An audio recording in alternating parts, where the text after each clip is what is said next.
Olá, bem-vindas ao Cordão de Raab. Estamos a estudar juntas o livro de Jonas, esse missionário relutante que trouxe uma mensagem que, pasme-se, trouxe salvação. Contrassenso para as nossas mentes contemporâneas. Então, Adelaide, não é preciso fazer muitas mesuras para que estas pessoas se convençam.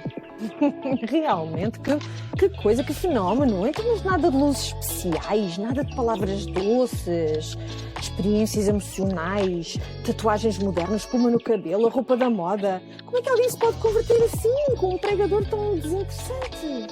Então, é agora que te damos a oportunidade, se tu não o fizeste já, ires ler o capítulo 3 de Jonas. São só 10 versículos, é rapidíssimo. Vai lá que nós aguardamos.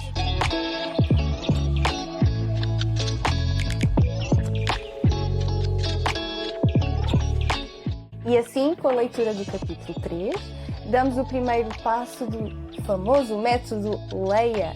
Ler o texto todo com olhos de ver e ouvidos de ouvir. Percebemos logo que chegamos ao pico da nossa narrativa profética de Jonas.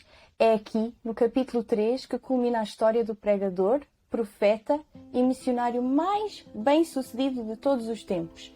Sim, Adelaide, sabes que nunca na história houve algo tão semelhante a este episódio.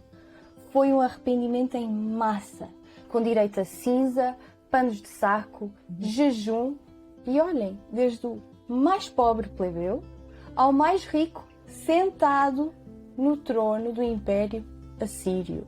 E ele desceu do seu trono, nós vamos ver isso lá para a frente, calma. Mas o quê? Isto é mesmo uma surpresa, uma grande surpresa na narrativa. E é uma surpresa que só vai aumentando, não é, Adelaide?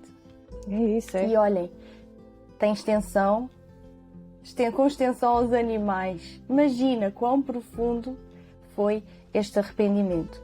E estamos outra vez a falar, não é? Dos gentios, de pessoas muito más, super violentos, que aterrorizavam os vizinhos, todos os seus vizinhos. Olha, estudem sobre o Império Assírio e entenderão o que estamos a falar. E até poderão entender melhor o nacionalismo egoísta e arrogante de Jonas. Mas como Deus é Deus, não é? E é Ele quem decide quem é que Ele vai salvar, e está decidido. Esta é a história dos ninivitas, mas também é a nossa história. É bom que a gente reconheça, é mesmo. Deixa-me só relembrar que nós temos estado a usar como um dos apoios possíveis a este estudo o livro do Stuart Olyott, não é? Que se chama Jonas, o missionário bem-sucedido que fracassou. E nesse livro, este capítulo do livro, aliás, que é dedicado ao capítulo 3 de Jonas, chama-se De Pé. E daí o título do episódio de hoje, Levanta-te, Jonas. Este capítulo 3 marca a segunda parte do livro, se quisermos olhar assim para a estrutura geral, para o esqueleto, vamos dizer, da narrativa. Então, seguindo o tal método Leia, para ler bem temos de discernir os eventos, por exemplo, então, os eventos, vamos pensar, o que é que aconteceu até agora? Jonas recebe a ordem de Deus, recusa-se a obedecer, foge com o rabo à seringa, é apanhado na curva pelo temporal que abana o barco. E de que maneira? Os marinheiros morrem de medo. Jonas diz, tirem comigo pela borda fora que isto passa. Para a morte certa seria, não é? Os marinheiros fazem-lhe a vontade, relutantemente, mas fazem. E como resultado, todos os medos dos marinheiros se transformam em profundo temor e reverência a Deus. Primeira conversão do livro, check. Deus salva Jonas da morte, dando-lhe a oportunidade para pensar bem. Pensa lá agora, Jonas, no que tu fizeste. Jonas arrepende-se e ora a Deus, foi o que vimos na semana passada. Deus tem misericórdia de Jonas e volta a dar-lhe a mesma ordem. Vai e prega o arrependimento das más obras a Nínive. E é assim que começa o capítulo de hoje, o 3. Tendo aprendido que os decretos de lei do Deus são mesmo irrevogáveis, os decretos de Deus, não os decretos de lei, estes estão sempre a mudar, não é? Os nossos. Vai, quando Deus diz vai, Ele quer dizer vai mesmo, não é talvez, ou mais tarde, ou quando der jeito. Então Jonas recebe uma segunda oportunidade para fazer o que devia ter feito logo de início. Vai a Nínive, prega a mensagem e o povo arrepende-se, o rei arrepende-se e Deus arrepende-se. É estranho, não é? Algumas traduções usam este termo, Deus arrependeu-se. Bem, mas já lá vamos. Estes são os eventos e as personagens. O que está para trás já está lembrado e fizemos também um pequenino resumo daquilo que vamos encontrar. E assim concluímos o passo 1, L de ler. O passo seguinte é o E, é de extrair a estrutura e o contexto da passagem. Guia-nos lá, Stella. Sim, mas deixa-me só sublinhar um aspecto importante que concluiu o capítulo 2, que foi com a ordem de Deus ao grande peixe para literalmente vomitar Jonas. Depois da grande declaração feita em arrependimento por Jonas, a salvação pertence ao Senhor. Jonas então entende que não é ele quem determina quem pode ou não ser salvo, mas sim Deus, ou de forma negativa quem deve ou não ser condenado. Agora, no capítulo 3, pela segunda vez, Deus manda Jonas ir a Nínive e proclamar a mensagem que lhe ordenara. Aliás, estes versículos, Adelaide, são praticamente iguais aos do capítulo 1. Podem verificar, ponham aí o dedo no texto. Só que tem uma diferença, que é pela segunda vez. E o nosso amigo, o pastor Guilherme Reggiani, da Igreja Batista Reformada de São Bernardo do Campo, em São Paulo, no Brasil, no seu sermão, intitulado Deus de Segundas Chances, disse algo muito interessante em relação a estes versículos. Ele disse: quando Deus te perdoa, Ele te manda cumprir com o que Ele te falou exatamente antes. Deus não está errado no seu comando a Jonas. Jonas é que estava errado e precisava de arrependimento e reconciliação.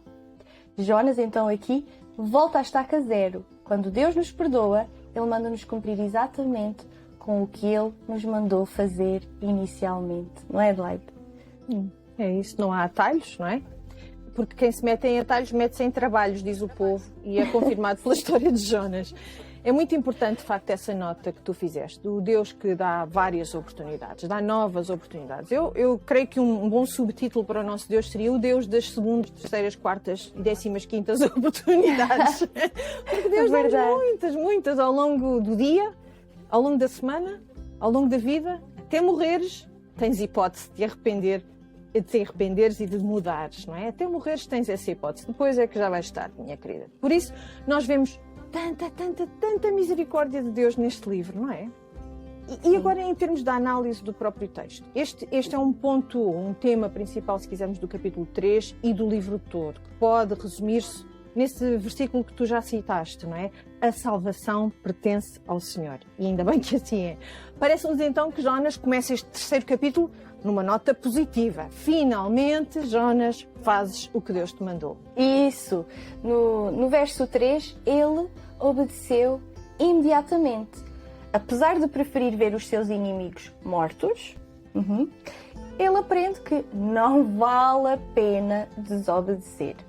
Então, este pregador relutante vai pela cidade a pregoar uma mensagem de misericórdia, uma mensagem fofinha de amor. Ups!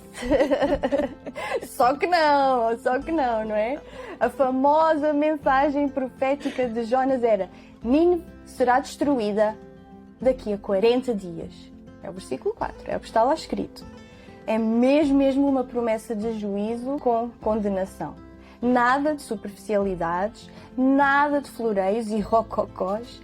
Era mesmo a palavra de Deus para os ninivitas. E isto pôs-me a pensar, Adelaide, quantas vezes nós omitimos a mensagem de juízo quando partilhamos o Evangelho porque achamos que não terá um bom efeito, ou talvez por autopreservação, e este é outro ídolo nos nossos corações que nos afasta da misericórdia do Senhor.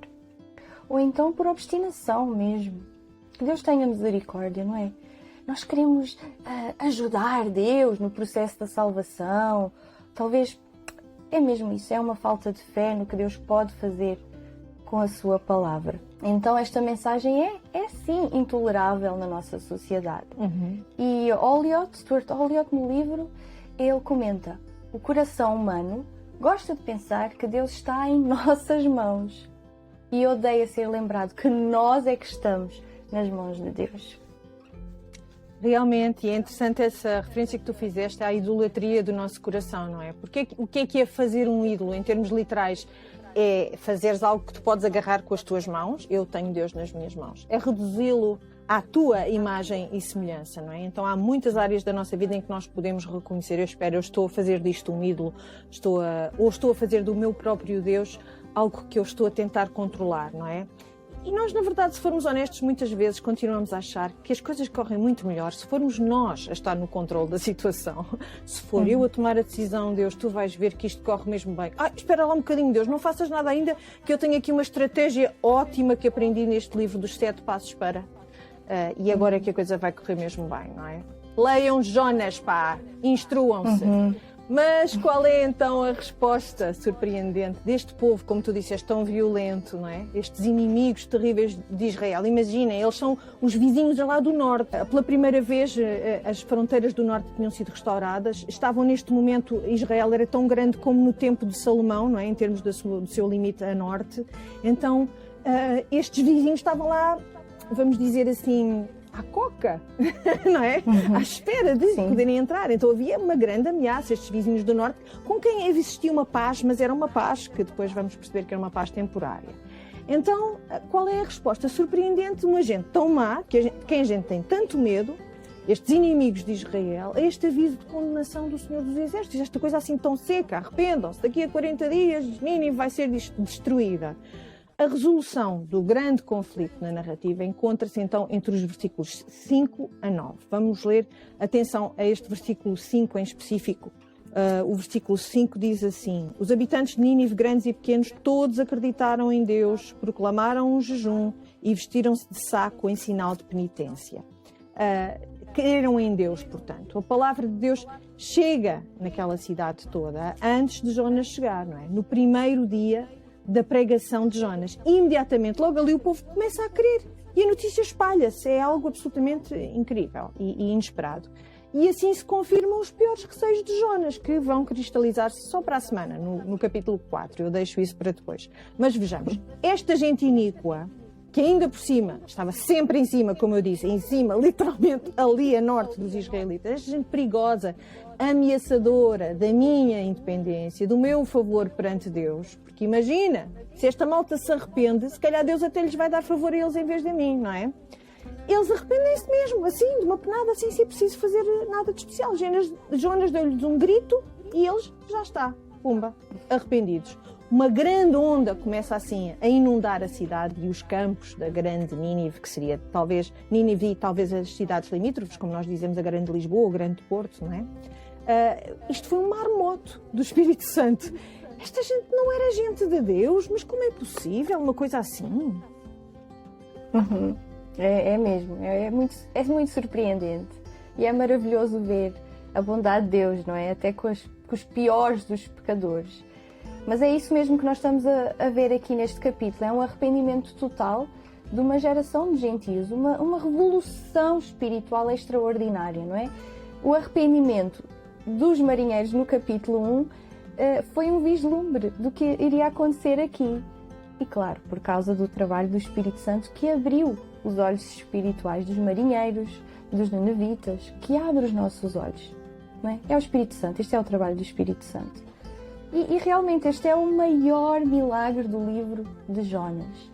Não é? Muitas vezes nós pensamos em Jonas, eu mesma pensava em Jonas e era logo aquela figura do grande peixe e pensava eu, grande milagre é esse. E sim, não é, Adelaide? Sim, é um milagre. Só que é um milagre que aponta para o maior milagre, que é a misericórdia de Deus que está aqui no capítulo 3. Então a ênfase do livro de Jonas e o maior pico que encontramos está aqui, nesta milagrosa reviravolta espiritual de uma geração inteira que aos olhos humanos merecia morrer e ir para o inferno. E chega até a liderança, não é? Lê lá, Adelaide.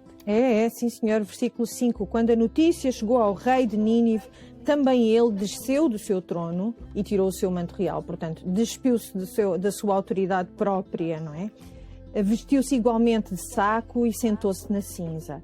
Então, chegou ao rei de Nínive, ou ao governador de Nínive, se quiserem, não é? Isto porque a Assíria era um grande reino, tinha o seu rei, o rei da Assíria, mas não tinha um poder centralizado. Eles tinham governantes em cada província, a quem chamavam normalmente rei. Mas vamos então ao texto. Então, diz aqui no versículo do 7 ao 9, nós vemos então esta proclamação do rei, que desce, como nós lemos, do seu trono, para, juntamente com o seu povo, e também com os seus ministros, se arrependerem. No versículo 8, que diz: vistam-se todos, é o rei a falar, vistam-se todos de saco em sinal de penitência, tanto animais como homens, invoquem a Deus com fervor e deixe cada um o seu mau comportamento e os crimes que têm cometido. Ok, o seu mau comportamento, os crimes que têm cometido. Em algumas traduções falava em violência, tinha alguns termos um pouco mais ligados à violência. Mas estes termos têm ligação, com certeza, com aquilo que se conhecia acerca dos ninivitas. Porquê é que eles são retratados desta maneira? Se nós olharmos para Naum, para o profeta Naum, no capítulo 3, que aliás tem como título A Desgraça de Nínive, que retrata a queda de Nínive, vemos que essa desgraça então foi profetizada depois dos acontecimentos do livro de Jonas, ok? Mais tarde. Mas este pecado da violência era algo que caracterizava os ninivitas. Ele foi erradicado, pelo menos durante aquela geração, pelo menos por este tempo, vamos dizer assim. No versículo 9, o rei reconhece que a ira de Deus é justa, muito importante este reconhecimento. Devemos nós também tomar isto como exemplo para nós mesmas. Talvez assim, diz o rei, Deus queira renunciar às suas intenções e se acalme o seu furor ou a sua ira, para não termos de morrer. Então, o rei reconhece a ira de Deus é justa, ele entende perfeitamente que merecem condenação ele próprio como indivíduo e o seu povo e que por isso precisam de se envergonhar, de se humilhar pelos seus pecados. Ele dá-nos assim esta imagem de uma esperança que é pessoal, o rei, mas também corporativa, nesta salvação da condenação divina. Então eles, como grupo e como indivíduos, têm esperança na misericórdia de Deus. O que é que acontece? O que é que nós acabámos de ler? Tudo o que eles são, tudo o que eles tinham, incluindo os animais, que era uma prática relativa também aqui aos povos deste período histórico e também mais tarde, esta prática de que os próprios animais mostravam sinais de arrependimento. Havia este vestir de saco, cobrir de cinzas também os próprios animais. Porquê? Tudo o que eles tinham, tudo o que era mais valioso, tudo aquilo em que eles colocavam a sua segurança, não é? Porque é um sinal de abastança. Teres muito gado era um sinal de abastança, sem dúvida.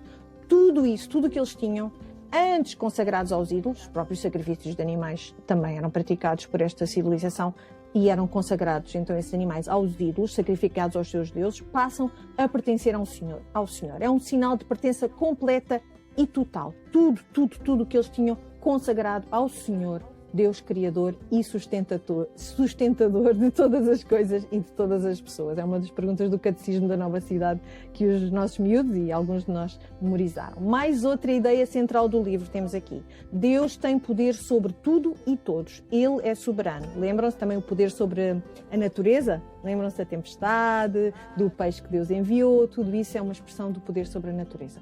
E aqui vamos entrar na fase da aplicação do texto, ok? Em que nós reunimos, já temos estado a aplicar aqui, assim, dar umas pinceladas em termos de aplicações que se podem fazer quase de imediato. Em que reunimos então as características de Deus, nesta fase que vamos entrar, para perceber como devemos também nós arrepender-nos, como devemos voltarmos para Deus, com tudo o que temos na nossa vida. Se tens gado, ou seja, se tens afluência, se tens riqueza, se tens símbolos de status, de estatuto social, que são algo em que tu te ancoras e que pões a tua esperança e a tua identidade, todo o teu estatuto neste mundo, até isso deve expressar a tua mudança, deve expressar o teu arrependimento, a tua mudança de mentalidade, a tua mudança de vida, portanto, porque não podes dizer que se muda. Ninguém pode dizer que muda de mentalidade e depois não mudar de vida, de ações, de palavras, de modos de viver, de prioridades. Tudo na nossa vida, Stella, deve refletir quem Deus é, não é? Sim, é isso mesmo, Adelaide, é isso que nós vemos aqui, não é? Tudo é de Deus, tudo vem dele e nada nos resta do que entregar tudo, incluindo a nossa vida, os nossos bens, os nossos filhos, tudo mesmo, a nossa profissão, não é? Tudo. E então, porque Deus é bom, compassivo e tardio em irar-se, não é? É ou não é verdade? Vamos lá ler o versículo 10. Versículo 10 encerra com um novo cenário, cheio dessa compaixão, cheio dessa misericórdia, dessa paciência e amor divinal. E eu lembrei-me da primeira carta de João, capítulo 1, versículo 9, que diz: se confessarmos os nossos pecados, Ele é fiel e justo para nos perdoar os pecados e nos purificar de toda a justiça. E foi isso que aconteceu com os ninivitas, foi ou não foi? Realmente. Pois, e aqui está a resposta do porquê que Jonas foi o missionário mais bem-sucedido. Jonas foi fiel ao que Deus mandou, ele entregou a palavra exatamente que Deus mandou entregar. Portanto, a fidelidade de Jonas aqui é inquestionável. E aqui também está a resposta em relação à mensagem profética com uma condenação não executada, mas com o seu propósito cumprido. O propósito da palavra de Deus sempre se cumpre. E também nos leva lá para Isaías 55:11, que diz que a palavra de Deus nunca volta vazia. E ainda bem que a palavra de Deus não volta para trás vazia, não é? E às vezes achamos que ela, enfim, não tem tanto poder como de facto sabemos que ela tem. Mas tu falaste aí no versículo 10 que de facto é uma imagem desta imensa compaixão e misericórdia de Deus. E no início do vídeo nós fizemos referência ao termo arrepender. Falámos que os marinheiros se arrependeram, que Jonas se arrependeu, que o rei de Nínive se arrependeu, dissemos agora, também a população de Nínive, e que Deus se arrependeu, não é? Isto gera uma certa confusão. Deus arrependeu-se, então, mas o arrependimento não é só para quem peca? Como é que é isto? Como é que pode ser? Bom, este termo é muitas vezes traduzido como arrepender de facto, mas eu gosto muito do termo em inglês que é relent. O termo relent tem um pouco mais essa ideia de vou deixar de fazer isto em favor de outra coisa. Escolho ser melhor. Escolho ser mais adequada, mais apropriada. Então, Deus diz em algumas traduções em português que são dinâmicas, ou seja, que traduzem significado por significado e não tanto palavra por palavra. Por exemplo, na Bíblia para Todos diz: Deus viu que eles tinham deixado realmente o seu mau comportamento e decidiu não os castigar, como antes tinha declarado que havia de fazer. Então, essa profecia de destruição não cumprida, ou esse aviso profético de destruição, que foi falado por um profeta, não cumprida, de facto é uma expressão dessa misericórdia de Deus, assim como este arrependimento, ou seja, mudança de atitude de Deus por entender o estado real do coração das pessoas, porque Deus olha para os corações, é o que muitas vezes em traduções mais clássicas é traduzido como Deus arrependeu-se. Ok? Está explicado. Não é que Deus tivesse pecado e agora vai mudar de atitude. Não é nada disso. Pois. É uma escolha melhor que Deus faz, não é? É então, um aviso de um pai, não é? É isso mesmo, é isso mesmo. Era um aviso de um pai, Nínive vai ser destruído em 40 dias. E Deus, vendo o seu arrependimento sincero, do coração completo, total, como nós vimos, com tudo o que tinham, decidiu então fazer de outro modo. Deus é soberano, é misericordioso e, portanto, através destes avisos, como tu disseste, avisos do pai, Ele salva e preserva quem Ele bem quiser. E se a mensagem, de facto, chegou primeiro aos judeus, não é? A mensagem de Deus chegou primeiro aos judeus, há que reconhecer isso. Quem acabou por aceitá-la com prontidão aqui neste livro de Jonas e também mais tarde na história, à semelhança dos ninivitas, não é? Quem foi? Foram os gentios que começaram por aceitar melhor a mensagem de Jesus, com mais prontidão. E neste sentido, é por isto que se diz por vezes que Jonas é um antitipo de Jesus. Não um antitipo de ser anti-Jesus, ok? Não é anti de contrário. É um antitipo, vou explicar.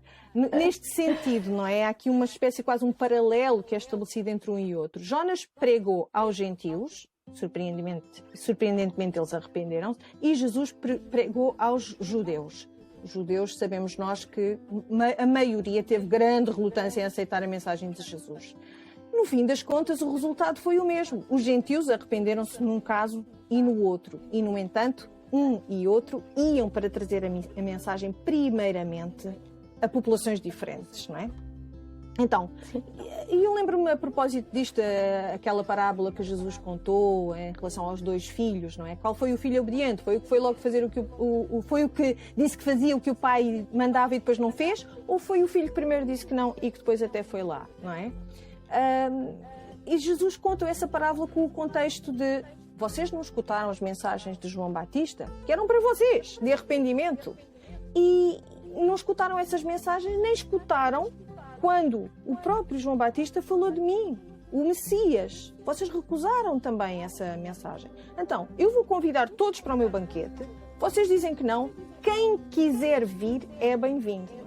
Portanto, tudo isto era chocante para os primeiros leitores. É um pouco aí que eu estava a querer chegar. É tudo chocante. É chocante o livro de Jonas, com este arrependimento dos ninivitas, e é chocante a mensagem de Jesus também. Também foi chocante nesse sentido. Vocês não receberam aquilo que vos foi dado em primeiro lugar. Então, quem pensa que tem direito à salvação, muitas vezes não é quem tem, não é? Não é quem acaba por ser salvo.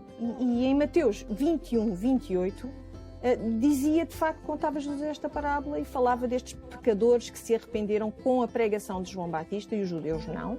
E os judeus recusaram-se a ouvir o testemunho acerca do Messias.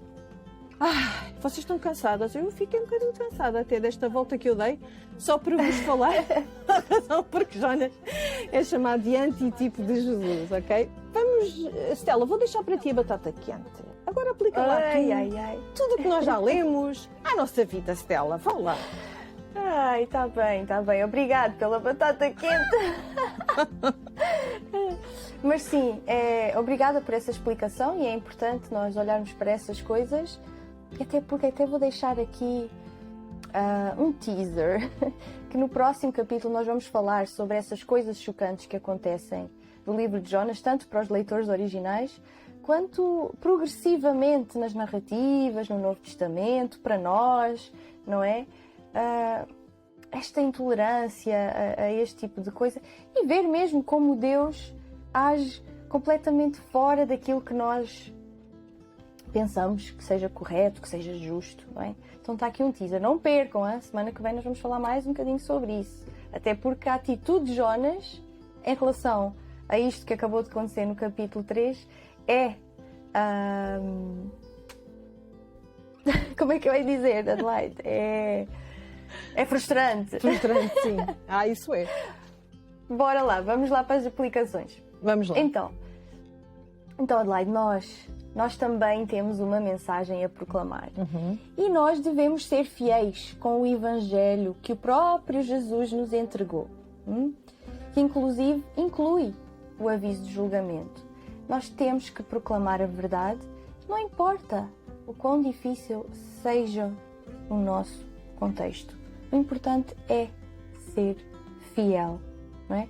João 3:36 diz: aquele que crê no Filho tem a vida eterna, mas aquele que não crê no Filho não verá a vida, mas a ira de Deus sobre ele permanece. Não é? Isto é muito sério. A mensagem do Evangelho não pode ser diluída para o nosso bem-estar, ou porque nós não queremos perder as nossas amizades ou familiaridades, ou porque achamos que não valerá a pena. Isto é mesmo um encorajamento para mim, para ti, Adelaide, para tu que nos ouves. A fidelidade ao Evangelho produzirá vidas transformadas e reconciliadas com Deus, sim. Sim. E um aviso que recorrentemente aparece no Novo Testamento também é que as pessoas que não creem estão a observar-nos. Eles veem como é que nós reagimos às coisas, veem como é o nosso testemunho quando confrontados com coisas difíceis, quando desafiados, quando provocados. Tudo isso está a ser analisado e observado. E nós somos a única imagem que muitas pessoas poderão ter alguma vez de Jesus, não é? Do próprio Deus, por consequência. Portanto, temos que meditar mesmo bem nisto, em tudo o que tu disseste. E também na maneira como nós escolhemos não proclamar a verdade em determinados momentos da nossa vida, em determinadas situações, por acharmos que talvez não seja muito conveniente, vou arranjar chatices, ou vou ser mal entendida. Enfim, a ti não é que não devas usar de discernimento, não é? O próprio Jesus falou disso, mas deves sim usar de discernimento e de autoanálise e fazer sempre um autoexame em relação a de que modo é que aquilo que dizes acreditar está de facto a ser visível na tua vida. Não é que não devas ser cuidadosa no meio como trazes os teus pensamentos até aos outros, com certeza, mas proclamar a palavra de Deus é proclamar a palavra de Deus. E como nós dissemos no início deste vídeo, não é preciso máquinas de fumos, nem luzes de cores, rock and roll, nem roupas bonitas sequer. Portanto, há que meditar um bocadinho. Tenho estado a adorar a pílula? Tenho estado a aguar o Evangelho? O que é que eu tenho estado a fazer? Ou por outro, porque também existe o contraste, não é? Das pessoas que é só enxofre e fumo do inferno, não é? Cuidado, porque a mensagem é dual, não é? Sim, porque existe o inferno, devemos pensar bem onde é que vamos passar a eternidade, com certeza. Esse contraste é útil, mas não deve ser abusado, não é? Deus é um Deus de ira e de julgamento. Jesus está vivo, Jesus venceu a morte para cuidar daqueles que se arrependem, para cuidar daqueles que se voltam para Ele. Não quer dizer que a tua vida vai ser fácil. A tua vida não vai ser fácil, porque Jesus também disse: nesta vida tereis tribulações. Portanto, a vida não vai ser fácil, mas lembra-te que de fora as pessoas estão a observar e estão a ver como é que tu lidas com as dificuldades e com os empecilhos. Será que também douras a pílula, como nós dissemos, para ser melhor aceito pelos outros? É necessário nós pensarmos muito bem nisto, não é? A vida cristã não é fácil, não é, Estela? Não, não é. A vida cristã é difícil. Mas sem Deus e sem o seu infinito amor é impossível. Porque as estruturas deste mundo vão se destruir. Mas as nossas almas, não. As nossas almas são eternas. A tua alma é eterna. Tanto para a vida eterna no céu, com Deus, tanto para uma vida eterna de juízo e sofrimento. Então só existem estas duas maneiras de viver: condenação ou salvação. E é isto que os ninivitas entenderam muito bem através da fiel palavra proclamada. É isso mesmo, não há meio termo. Estar sentado no muro não é uma opção. Tu ou estás de um lado ou estás do outro. A questão é que muitas vezes nós queremos enganar-nos a nós mesmos e queremos pensar que conseguimos fazer as pazes com o mundo, com o mal e com Deus ao mesmo tempo, não é? Eu penso que foi o C.S. Lewis que utilizou uma imagem terrível, não é? O homem é uma besta que ou é montada pelo diabo ou é montada por Deus. Portanto, examine-se cada um a si mesmo, diz as Escrituras, e veja se realmente tem estado a fazer aquilo que Deus nos pediu para fazer. Não estamos antes debaixo de condenação. Vamos aligerar o clima. Lembrar só que têm que ativar as notificações do YouTube para não perderem nenhum dos episódios do Cordão de Rabo. Partilhem este vídeo, ponham um like, subscrevam, sigam-nos no Instagram também, o Cordão de Rabo está lá. Deixem os vossos comentários, se tiverem sugestões também, estamos abertas a ouvir, perguntas. Não percam este estudo do livro de Jonas, que está quase a acabar, mas ainda vale a pena juntarem-se a nós. Nós ficamos aqui à vossa espera. Deus vos abençoe e até para a semana aqui no Cordão de Rabo.